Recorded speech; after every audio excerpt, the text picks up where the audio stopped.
ఎవరున్నారని ఎప్పుడుంటారని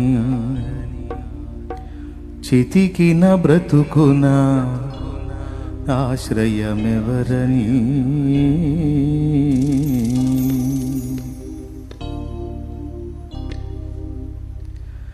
ఎవరున్నారని ఎప్పుడుంటారని చితికిన బ్రతుకున ఆశ్రయమెవరని ఎవరున్నారని ఎప్పుడుంటారని చితికిన బ్రతుకున ఆశ్రయమెవరని నీవే లేకపోతే నేనేమైయుందును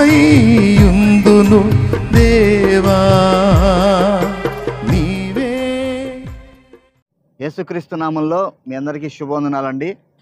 ఈరోజు మనం విజయవాడ ప్రాంతంలో ఉన్నటువంటి సింగ్ నగర్కి వచ్చాం. ఇక్కడ చాలా ఇళ్ళు చూడండి, అటువైపు చూడండి ఒకసారి, ఇళ్ళన్నీ కూడా నీటిలో మునిగిపోయి ఉన్నాయి. ఇక్కడ పరిస్థితి కనుక మనం గమనిస్తే చాలా భయంకరమైనటువంటి పరిస్థితి ఏర్పడింది. దైవజనుడు షాలేమన్న నిన్న బుధవారం చెప్పినటువంటి విషయాన్ని బట్టి మరి సంఘాలన్నీ కూడా స్పందించి ఈ విధంగా ఆహార పంపిణీ చేయడం జరుగుతోంది. ఈరోజు పెదకొండైపాలెం ఈపూరు ప్రాంతం నుంచి అలాగే మెయిన్ బ్రాంచ్ నుంచి అన్న వాళ్ళు కూడా వచ్చారు. అందరం కలిసి చాలా ప్రాంతాల్లో లోపలికి వెళ్ళి ఆహారాన్ని పంచడం జరిగింది. కొంతమంది ఏం చేస్తున్నారంటే రోడ్డు మీద ఉన్న వాళ్ళకి ఇస్తున్నారు, కొంత లోపలికి వెళ్ళట్లేదు ఆహారం. అయితే మేమందరం కూడా కొంతమంది లోపలికి వెళ్ళి కొంతమంది మెయిన్ రోడ్డు మీద కూడా ఉండి ఆహారం పంచడం జరిగింది. నిజంగా నిన్ను వలె నీ పొరుగు వారిని ప్రేమించన్న మాటకు అర్థం ఇదేనండి. కుల మతాలకు అతీతంగా వచ్చి అందరూ కూడా వారి వారి ప్రేమను పంచుతూ ఉన్నారు. దైవజనుడు మనకు నేర్పినటువంటి పద్ధతి ప్రకారం పేదలను కనికరించండి, వారికి కావాల్సిన ఆహారాన్ని సిద్ధపరచండి అని పిలుపునిచ్చాడు. ఆ పిలుపు మేరకు ఈరోజు అందరం కూడా వచ్చి ఆహారాన్ని పంచడం జరిగింది. నిజంగా వాళ్ళు కష్టాన్ని కనుక మనం గమనించినట్లయితే పొద్దున్నే 3 గంటలకల్లా మందిరం దగ్గర ఉండి ఆహారాన్ని సిద్ధపరిచి మరి టయానికి ఇక్కడికి తీసుకొని వచ్చారు. అలాగే కళ్యాణన్న, కృష్ణన్న, సీమోనన్న, ఇంకా మన వెనకున్నారు, ఇంకా బ్యాచ్ మెయిన్ మినిస్ట్రీ బ్రాంచ్ మొత్తం కూడా ఇంకా పంచుతూ ఉన్నారు. కాబట్టి ఈ విషయాన్ని మేము తెలియపరుస్తున్నా. ఇంకా మీలో ప్రేరేపించబడిన వాళ్ళు ఎవరైనా సరే వీళ్ళకి ఆహారాన్ని ఒకటి గమనించండి, లోపలికి వెహికల్స్ అనుమతించట్లేదు. ట్రాక్టర్లు అయితే లోపలికి వెళ్ళడానికి అవకాశం ఉంది, ఎందుకంటే నీట మునిగి ఉన్నాయి కొన్ని ప్రాంతాలు. సైలెన్సర్ ద్వారా నీళ్లు వెళ్ళేటువంటి ప్రమాదం ఉంది కనుక పోలీసులు లోపలికి అనుమతించట్లేదు.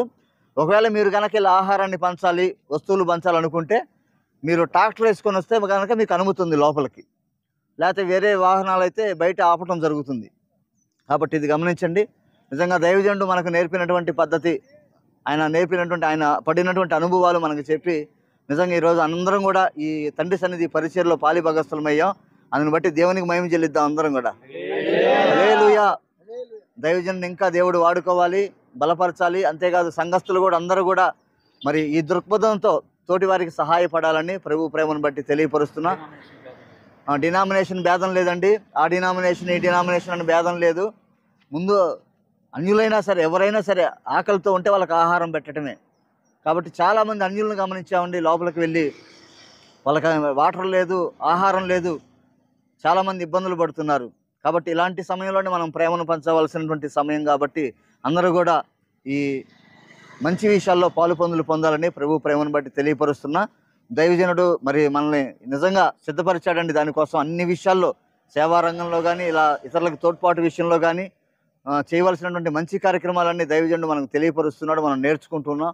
దైవజనుడిని ఇంకా వాడుకోవాలి, ఇంకా అనేక మందికి ఆహారం పంచాల్సింది. కాబట్టి స్థానిక మన తండ్రి సన్నిధి పరిచర్లో కానీ ఇతరులు కానీ గమనించండి, మీరు చేయదగ్గ సాయం మీరు ఎంత చేయగలుగుతారో అంత ఇతరులకు సహాయపడవలసిందిగా ప్రభు ప్రేమను బట్టి తెలియపరుస్తున్నాం.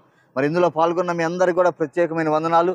కళ్యాణన్నకి, అలాగే సీమోనన్నకి, కృష్ణన్నకి, మెయిన్ బ్రాంచ్లో ఉన్నటువంటి సహోదరులు ఇంకా వెనక వస్తున్నారు, వాళ్ళందరూ కూడా హృదయపూర్వకమైన వందనాలు తెలియపరుస్తున్నాం. ఇంతటితో ఈ మాటలు ముగిస్తున్నాం. Praise lord.